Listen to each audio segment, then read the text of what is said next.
सम्मानित दिनी भाई बोन अल्लाह ताला बोलें अमिनान्नासि मान यश्तरी लाहुल हादिस যারা খেল তামাশা ক্রয় করে, গান বাজনা বাদ্যযন্ত্র ক্রয় করে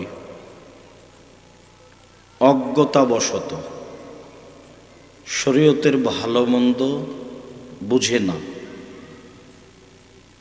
আর এ নিয়ে তারা ঠাট্টা বিদ্রূপ করে, তারা এমন মানুষ যাদের জন্য রয়েছে আযাবুম মুহিন, অপমানজনক শাস্তি। আপনাদের মনে রাখা ভালো হবে, কোরআন মাজিদে কোনো জায়গাতে এসেছে আযাবুন আলিম, কষ্টদায়ক শাস্তি। কোনো জায়গায় এসেছে আযাবুম মুহিন, অপমানজনক শাস্তি। কোনো জায়গায় এসেছে আযাবুন শাদীদ, কঠিন শাস্তি। এগুলোর পার্থক্য কি? যখন পাপ মনের সাথে জড়িত, যখন পাপ আত্মার সাথে জড়িত, যখন পাপ চোখ জোড়ানো, চোখ ঠান্ডা করা, মন ঠান্ডা করা বিষয়ে সম্পৃক্ত, তখন তার জন্য আল্লাহ উল্লেখ করেছেন অপমানজনক শাস্তি। টাকনোর উপরে কাপড় পরলে কারোর ক্ষতি হয় না, জেনাতে সমাজের ক্ষতি হয়, চুরিতে ব্যক্তির ক্ষতি হয়, ডাকাতিতে ব্যক্তির ক্ষতি হয়, কিন্তু টাকনোর নিচে প্যান্ট পায়জামা পরলে কারোর ক্ষতি হয় না। তার পাপটা এত কঠিন কেন? তিন শ্রেণীর মানুষের সাথে আল্লাহ বিচারের মাঠে কথা বলবেন না। তার এক শ্রেণীর মানুষ হচ্ছেন মুজমিলুল ইজার, যারা পায়জামা প্যান্ট লুঙ্গি টাকনোর নিচে পরে, তাদের সাথে আল্লাহ কথা বলবেন না। এইটা এত বড় পাপ কেন? পরের দুইটা না হয়, একটা হলো শাইখুন জানিন, বেশি বয়সে জেনা, এটা মহাপাপ, খারাপ জিনিস, হওয়াই স্বাভাবিক। তারপর হলো আয়েলুন মুস্তাকবির, গরিব গৌরবী। গরিব মানুষ অহংকার করে, ভ্যান নিয়ে গিয়ে মোড়ে ভ্যানের উপরে উঠে বসে আছে, ওকে আপনি বলছেন চলেন, এখন বলছে আমি যাব না। এখন তো আপনার কষ্ট হচ্ছে, তুমি যাবা না মানে? তুমি তো যাওয়ার জন্য এসেছো, আর আমি তোমাকে যাওয়ার জন্য বলছি, পয়সা নিয়ে কাজ করবা, যাবা না কেন?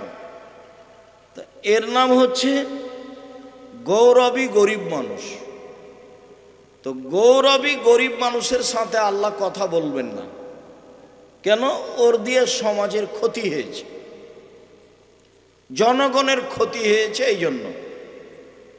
আর বেশি বয়সে জেনা তো সবাই জানে খারাপ, কিন্তু টাকনোর নিচে প্যান্ট পায়জামা পরলে এইটা এত বড় পাপ কেন? এটা হলো মনের সাথে জড়িত পাপ। মনটা চাচ্ছে যে টাকনোর নিচে থাক, উপরে উঠলে কেন জানি কেমন কেমন লাগে, ঠ্যাঙ্গা ঠ্যাঙ্গা লাগে, এই জন্য এটা মহাপাপ। তো খেল তামাশা, গান বাজনা বাদ্যযন্ত্রের জন্য অপমানজনক শাস্তি কেন? এ অন্যায় করেছে 10 লাঠি কষ্টদায়ক, 10 জুতা কষ্টদায়ক। তো বললেন যে এখানে মেঝেতে থুতু ফেলে চেটে নাও, বাস কথা শেষ।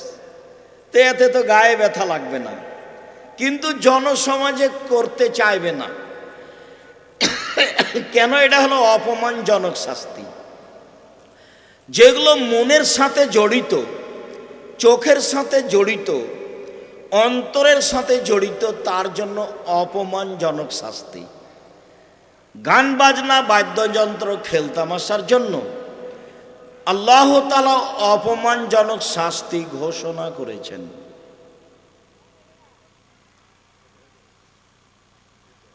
এ ব্যাপারে উকবা ইবনে আমির রাদিয়াল্লাহু তাআলা আনহু বলেন, রাসূল সাল্লাল্লাহু আলাইহি ওয়াসাল্লাম বলেছেন, কুল্লু লাহবিন ইয়ালহু বিহির রাজুল ফাহুয়া বাতিল।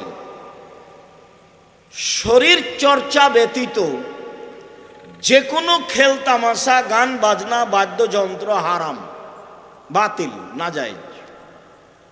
কুল্লু লাহবিন ইয়ালহু বিহির রাজুল ফাহুয়া বাতিল। প্রত্যেক যেসব খেল তামাশা মানুষে করে তা হারাম, তা বাতিল।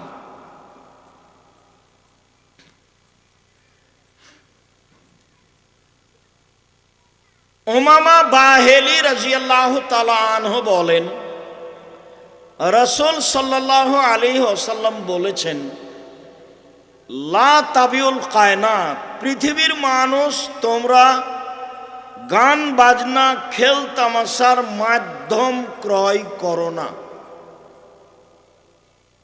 জরুরি প্রয়োজন ছাড়া, দুর্ঘটনা ছাড়া বড় মোবাইল কিনা হবে না। পরে আসছে, একটু পরে দেখতে পাবেন। এ হলো নগ্ন ল্যাংটা মেয়ে গান বাজনা দেখার মাধ্যম।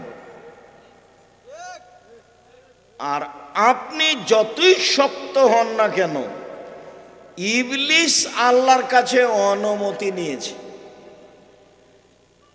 তাতে ও বলেছে, যখন আল্লাহ তাকে বলল যে তুই সরে যা আমার রহমত থেকে, তো বলল যে ঠিক আছে সরে যাব, তবে আমাকে একটু বেঁচে থাকার সুযোগ দিতে হবে, ইলা ইয়াউমিল কিয়ামা, কিয়ামত পর্যন্ত। তো আল্লাহ বললেন আচ্ছা ঠিক আছে। তার ভাষা আল্লাহ নকল করলেন না, আল্লাহ একটা অন্য ভাষা নকল করলেন। তাতে তিনি বললেন, এলা ওয়াক্তি মালুম, একটা সময় পর্যন্ত তোমাকে দিয়ে দিলাম, তোমার দাবি দাওয়া পূর্ণ করলাম। এই পর্যন্ত যখন ইবলিস সুযোগ পেয়ে গেল, তখন বলছে, রব্বি, হে আমার প্রতিপালক। মানে ইবলিস 14 ইলিমের পড়া, ও আল্লাহকে বলছে, রব্বি, হে আমার প্রতিপালক, তোমার সম্মানের কসম, তোমার মর্যাদার কসম, লাউবিয়ানিল ইনসানা মাদামা তারওয়াহুম ফি আসাদিহিম, আদমের ছেলেমেয়ের দেহে যতক্ষণ পর্যন্ত শ্বাস থাকবে আমি তাকে ভুল পথে নিয়ে যাব যাব যাব, অবশ্যই তাকে ভুল পথে নিয়ে যাব। এই পর্যন্ত ইবলিস বলল। তাতে বলল যে হে আমার প্রতিপালক, আল্লাহকে বলল। তাতে বলল যে তোমার সম্মানের কসম, আমি কোনো দুর্বল কথা বলিনি, তোমার মর্যাদার কসম করে বলছি, আদমের ছেলে মেয়ে জান্নাতে কিভাবে যায় এটা আমি দেখে ছেড়ে দেব। আমি একাই যাব? সে এখন জিদে আছে। জিদ বুঝেন না? ইবলিস এখন কিসে আছে? জিদে আছে। যে কোনো মূল্যে আপনাকে পরাজয় করবেই, এটাই তার কাজ। তো খেলতামাশা, বাদ্যযন্ত্র, নারী, এগুলো সহজ, টাকা দিয়ে ঘায়ল করা সহজ। চাকরি হলেই হলো, হালাম হারাম বিবেচনা করা যাবে না, এখন সেই যুগ আর নেই। সম্পদ দিয়ে মানুষকে ঘায়ল করা যায়, নারী দিয়ে যায়, গান বাজনা বাদ্যযন্ত্র দিয়ে যায়। তখন আল্লাহ বললেন যে ইবলিস, একথাও শুনে রাখ, ইজ্জতি ওয়া জালালি ওয়া ইরতিফায়ে মাকানি, আমার সম্মানের কসম, আমার ইজ্জতের কসম, আমার মর্যাদার কসম, আদমের ছেলে মেয়ে যতবার বলবে আমার ভুল হয়েছে, ততবার আমি তাকে ক্ষমা করে দিব। এই কথা আল্লাহ বললেন। তবে আল্লাহ বললেন না যে ইবলিস তুই পারবি না, এই কথা বলেন। তার মানে আমাকে আর আপনাকে ভুল পথে নিয়ে যেতে সে এক পায়ে দাঁড়িয়ে আছে এবং পারবে। ব্যতিক্রম, ব্যতিক্রম খুব কঠিন। একবারে তাহাজ্জুদ পড়ে তবুও পাপ করছে, হজ করেছে, উমরা করেছে, তাহাজ্জুদ পড়ে তবুও পাপ করছে। একবারে তাহাজ্জুদ পড়তে উঠেছে রাতে, বিশাল টিভি খালি অন করেছে, চলে এসেছে বিশাল ন্যাংটা মেয়ে, তো বলছে আচ্ছা কিছুক্ষণ দেখি তারপরে তাহাজ্জুদ পড়বো। মেয়ে মানুষ বোরখা পরে আছে, একবারে তাজা বোরখা পরে আছে, দেবরের সাথে তাও কথা বলে না, পর্দা করে, তারপরেও প্রেমের গল্প করে। ইমান যত বেশি হবে পাপ তত কম হবে। ইমান যত কম হবে পাপ তত বেশি হবে। একমাত্র পাপ ঠেকানোর মাধ্যম হলো ইমান, আর সেটার আর একটা নাম লজ্জা। আল হায়ু মিনাল ঈমান ওয়াল ঈমান ফিল জান্নাহ, লজ্জাই হলো ঈমান, ঈমানই হলো জান্নাত। ঈমান দিয়ে পাপ ঠেকানো যায়। যখনই আপনি তাহাজ্জুদ পড়বেন পাপও হবে, তখন বুঝতে হবে যে আমার ঈমানে কি আছে, ঘাটতি আছে, সমস্যা আছে। তো আল্লাহর নবী বললেন লা তাবিউল কায়নাত, গান বাজনা বাদ্যযন্ত্রের মাধ্যম ক্রয় করো না। ওয়ালা তাশতারুহুন্না, বিক্রয় করো না। ওয়ালা তাশতারুহুন্না, গান বাজনা বাদ্যযন্ত্র এবং গায়িকা এদের ক্রয় করো না। বিক্রি করা হারাম, মানে ব্যবসা হারাম। বাদ্যযন্ত্রের ব্যবসা চিরদিনের জন্য হারাম। গান বাজনা খেলতামাশার মাধ্যম চিরদিনের জন্য হারাম। দোকানে টিভি রেখে ল্যাংটা মেয়ে দেখিয়ে যেসব পয়সা ইনকাম করছে সব হারাম। কিয়ামত পর্যন্ত তার বৈধতার কোনো পথ নেই। যে বললাম, কোনো মায়ের বেটা কথা এভাবে উল্টাতে পারবে না। এর যত মাধ্যম আছে সব হারাম। শুধু তাই নয়, বলছেন ওয়ালা তুআল্লিমুহুন্না, মেয়েদেরকে গান বাজনা শিখিয়ে দিও না। হেডমাস্টারের হেডমাস্টারই চলে না গান বাজনা ছাড়া, মেয়ে নাচানো ছাড়া। আল্লাহর নবী বলছেন এদের গান বাজনা শিখিয়ে দিও না। তারপরে বলছেন ওয়াসামানুহুন্না হারাম, গান বাজনা বাদ্যযন্ত্র মেয়েদের নাচ এ দিয়ে যত পয়সা উপার্জন হবে সবই হারাম। আমি কিন্তু অনুবাদক, যেখানে প্রোগ্রাম ছিল সেখানে বন্ধ হয়ে গেছে, হয়নি, এর অর্থ এই নয় যে আমি জীবনে কোনোদিন রূপক কথা বলেছি। এবং যারা বন্ধ করছে এ সহ ওদের বড়জন সহ 50 বছর চ্যালেঞ্জ থাকলো, 50 বছর। এই মাপে কোরআন হাদিস বলতে হবে। এই যে বলছি দেখেন, এই যে বলছি দেখেন আপনি, লা তাবিউহুন্না, এসব মাধ্যম বিক্রয় করো না, ব্যবসা হারাম। ওয়ালা তাশতারুহুন্না, ক্রয় করো না, কিনা বেচা হারাম। ওয়ালা তুআল্লিমুহুন্না, এদের শিখিয়ে দিও না। সামানুহুন্না হারাম, এর মাধ্যমে যত পয়সা উপার্জন হবে সব হারাম। আমি বলিনি এই কথা।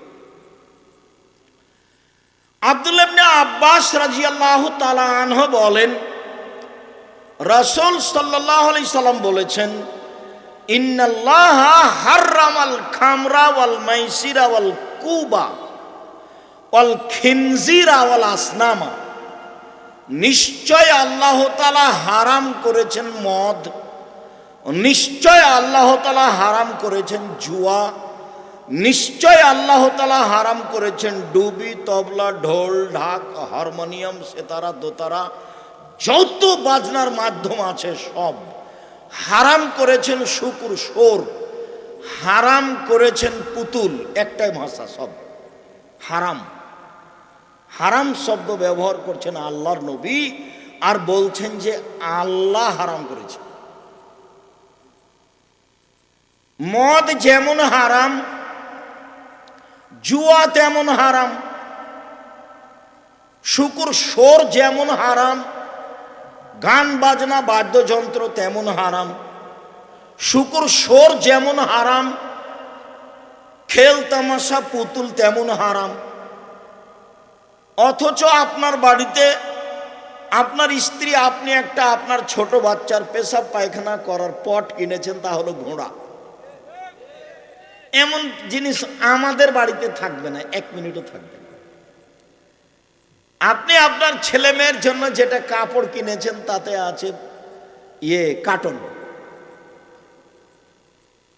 আপনার স্ত্রী একটা আয়না কিনেছে, সেটা হলো কাতল মাছ।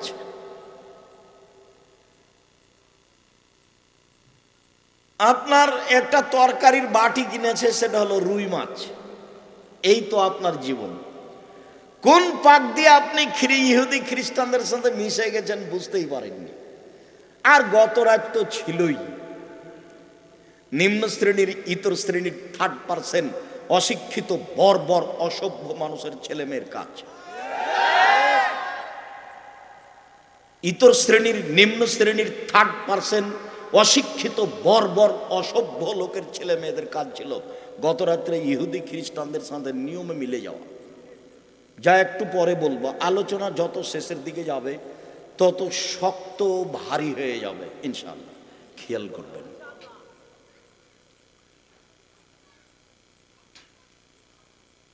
আবু মুসা আশআরী রাদিয়াল্লাহু তাআলা আনহু বলেন, রাসূল সাল্লাল্লাহু আলাইহি সাল্লাম বলেছেন, ইয়াকুনু মিন বাদি আকওয়াম, অচিরেই আমার পরে লোকজন আসবে যারা ইস্তাহিলুনাল হেরা, জেনাকে হালাল মনে করবে। জেনা পাপের কাজ নয়। অল হারিরা, রেশমি কাপড়কে হালাল মনে করবে। অল খামরা, মদকে হালাল মনে করবে। অল মাযিফ, বাদ্যযন্ত্র খেল তামাশাকে হালাল মনে করবে। হাদিস বুখারী মুসলিম। মানে আপনার ভাববার কোনো সুযোগ নেই যে আব্দুর রাজ্জাক সাহেব বলে গেলেন তো একটু ভাবতে হবে কি, না, এরকম কোনো সুযোগ নেই। আমার উম্মত জেনাকে হালাল মনে করবে, আমার উম্মত রেশমি কাপড়কে হালাল মনে করবে। আমার উম্মত সবাই নয়, একচাটিয়া নয়, আমার উম্মত মদকে হালাল মনে করবে। আমার উম্মত গান বাজনা খেল তামাশা বাদ্যযন্ত্রকে হালাল মনে করবে। কোনো সমস্যা নেই। সব দোকানে বাজনা চলে, সব দোকানে মেয়ে নাচে, সব মোবাইলে বাজনা বাজে, সব মোবাইলে মেয়ে নাচে, সব ঘরে বাজনা বাজে, সব ঘরে মেয়ে নাচে। কোনো সমস্যা নেই, দিন রাত চলছে।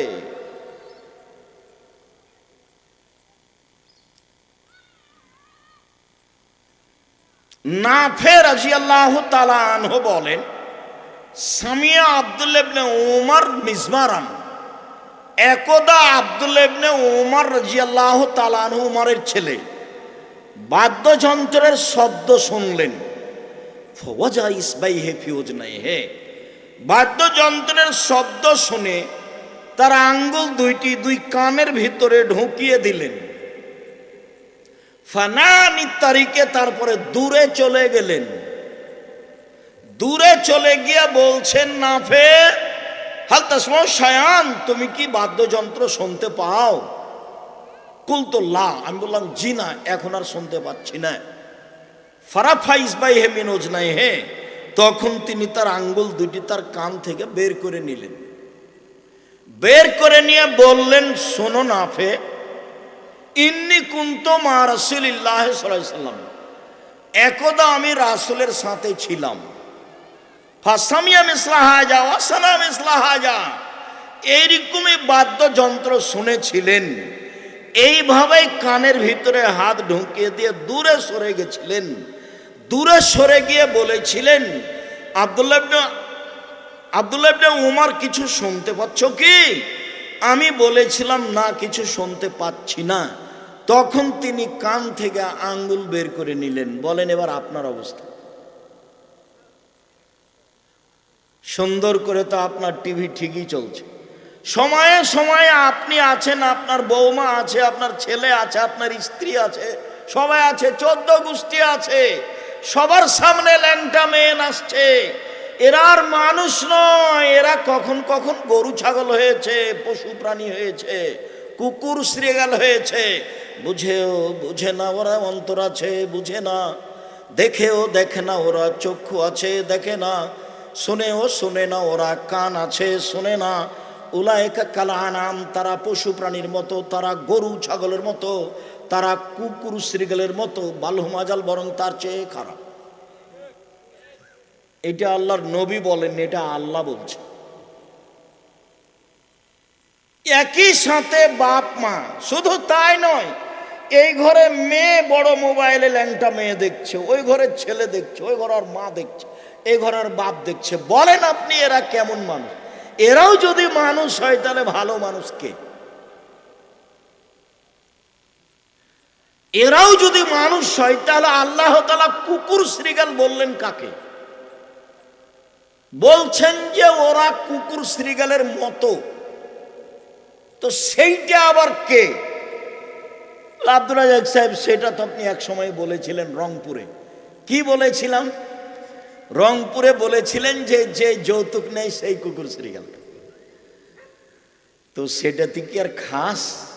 এটাও রংপুর, গাইবান্ধা, লালমিলহাট, নীলফামারী, কুড়িগ্রাম, পঞ্চগড়, ঠাকুরগাঁয়ে বলেছিলেন যারা বোনকে জমি ভাগ দেয় না, বাপ মারার পরে নিজেই ভোগ করে, যা বৃহত্তর ময়মনসিংহ, জামালপুর, ময়মনসিংহ, আপনার নেত্রকোনা, কিশোরগঞ্জ এসব এলাকায় নেই, তারা বাপ মরার সাথে সাথে জমি ভাগ করে দেয়। আর যৌতুকের তো কোনো প্রশ্নই আসে না। ছি ছি ছি ছি, বলেছেন কি? যৌতুকের টাকা দিয়ে চাউল কিনে ভাত খেয়ে ইবাদত কবুল হবে না। ভিক্ষা করা টাকা দিয়ে চাউল কিনে ভাত খেয়ে ইবাদত কবুল হবে। যৌতুক হারাম। নিম্ন শ্রেণীর মানুষ, অশিক্ষিত, বর্বর, অসভ্য মানুষ বিহায়ের কাছে, ছেলের শ্বশুরের কাছে টাকা নেই।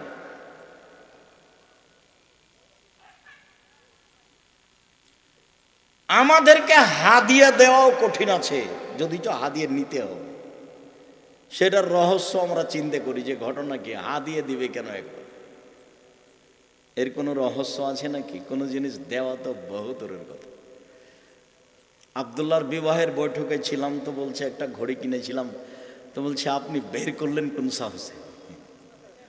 এটা তো সাহসে আমি অবাক হয়ে গেলাম। আর এমনি তো আলহামদুলিল্লাহ আমার আব্বার চাষি মানুষ, আমার আব্বার জমি জায়গা ছিল, আলহামদুলিল্লাহ এখনো ভালো আছে। যদিচ যেদিন আমার আব্বা মারা গেছেন কবর দিয়ে এসে জমি ভাগ করে দিয়েছি বোনদেরকে। আমাদের জমিও তারা চাষ করে। আমি একটু টুকটাক জমি জায়গা চিনি, যায়নি অনেক দিন থেকে, 25, 30, 40 বছর থেকে মনে হয় যায়নি। আমার বোনেরা চাকরি, আমার ছোট ভাই জমি চিনেই না। আমার মা পছন্দ করতেন না, যার কারণে ওই নিয়ে আমরা কোনোদিন ওই পাতা পড়িনি, ওই পাতাই পড়ি না। জমি জায়গায় কি হয় না হয় এটা দেখতেও যায় না, জিজ্ঞাসাও করি না। সম্মানিত দ্বীনি ভাই ও বোন, আবু মালিক আশআরী রাদিয়াল্লাহু তাআলা আনহু বলেন, এখন আলোচনা ধীরে ধীরে ভারী হয়ে যাবে। আবু মালিক আশআরী রাদিয়াল্লাহু তাআলা আনহু বলেন, রাসূল সাল্লাল্লাহু আলাইহি ওয়াসাল্লাম বলেছেন, লা ইয়াশরাবান্না নাসুন মিন তাইসামুনা বিইসমিহা বিগাইরি ইসমিহা। আমার উম্মত মদ খাবে তবে নাম দিবে অন্য। আমার উম্মত মদ খাবে তবে নাম দিবে অন্য। তখন আমি বলেছি সেটাই হলো ঠান্ডা, পেপসি, কোকাকোলা, আরসি। অনেকে বলতে চেয়েছেন যে সেটা নয়। তখন আমি বলেছি সেইটা যদি না হয় তো সেইটা কোনটা? যেটা বাংলাদেশের মাটিতে আল্লাহর নবী বললেন যে আমার উম্মত মদ খাবে তবে নাম দিবে অন্য। সেইটা যদি আপনি বলেন যে সেটা গাঁজা, তাহলে ঠিক হবে না, এটা সবাই বলে মদ। আপনি যদি বলেন সেটা ইয়াবা, তাহলে এটা ভুল হবে, কেননা সবাই বলে মদ। আপনি যদি বলে হিরোইন, তো এটা ঠিক হবে না, কেন এটা সবাই বলে মদ। এটা মদ সবাই জানে। আপনি এবার বলেন আল্লাহর নবী বললেন আমার উম্মত মদ খাবে নাম দিবে অন্য, সেটা কোনটা? আমি তো 30 বছর থেকে বলছি, 30 বছর থেকে, যে এটাই সেটাই। আপনি আর ইতিহাস পড়ে দেখুন, একে জানুন ভালো করে। লন্ডন থেকে একটা ইংরেজি পত্রিকা বের হয় মাঝে মধ্যে, এ নিয়ে লেখা হয়, আপনি দেখেন। সম্মানিত দ্বীনি ভাই বোন, এরপরে ধারাবাহিক বাক্য কঠিন। এই ইয়াকসুবুল্লাহু বিহিমুল আরজা ওয়া ইউজাফু আলা রাউসিহিম বিল মাযিব ওয়াল মুগান্নিয়াত। এই সমাজের নেতাদেরকে, বিত্তশালীদেরকে ইন্ডাস্ট্রিজের মালিকদেরকে, গার্মেন্টসের মালিকদেরকে সম্মান করা হবে গান বাজনা বাদ্যযন্ত্র গায়িকা দিয়ে। এ কথা আল্লাহ রাসূলের মুখের কথা, হাদিস বুখারী মুসলিম। মানে ভাববার কোনো সুযোগ নাই। আম গাছে জাম ধরতে পারে, ধরে না। অমাবস্যা রাতে চাঁদ উঠতে পারে, উঠে না। সুঁয়ের ছিদ্র দিয়ে লাঙ্গলের ফল ঢুকতে পারে, ঢোকে না। সুঁয়ের ছিদ্র দিয়ে লাঙ্গলের ফল ঢুকে যেতে পারে। আম গাছে জাম ধরে যেতে পারে। অমাবস্যার রাতে চাঁদ উঠে যেতে পারে। অসম্ভব কাজগুলি সম্ভব হয়ে যেতে পারে। এরপরও আমি যে বললাম এতে সন্দেহ আছে বলে যদি কিয়ামত পর্যন্ত চেষ্টা করে, সরিষা ঢোকানো যাবে না। যা বলছি তাই থাকবে। নেতাদেরকে, বিত্তশালীদেরকে, মেয়েদেরকে দিয়ে, গায়িকা দিয়ে, গান বাজনা দিয়ে, বাদ্যযন্ত্র দিয়ে সম্মান করা হবে, এই কথা মুহাম্মদ সাল্লাল্লাহু আলাইহি ওয়াসাল্লাম বলেন। আজ থেকে নিয়ে 1450 বছর পূর্বে তিনি এ কথা বলেছেন। তিনি আরো বলেছেন, ওয়ায়াকসুফুল্লাহু বিহিমুল আরজা, এদের উপরে ভূমিকম্প হবে, এদের উপরে ভূমিকম্প হবে, এরা মাটিতে ধসে যাবে। ওয়াইজালু মিনহুল কিরদাতা ওয়াল খানাজির, আল্লাহ এদের করে দিবেন শোর, আল্লাহ এদের করে দিবেন বানর, আল্লাহ এদের করে দিবেন শোর, আল্লাহ এদের করে দিবেন বানর, আল্লাহ এদের করে দিবেন শুকর, আল্লাহ এদের করে দিবেন বানর। হাদিস বুখারী মুসলিম। বাদ্যযন্ত্র, খেলতামাশা, গায়িকার ফলাফল। বাদ্যযন্ত্র, খেলতামাশা, গায়িকার ফলাফল।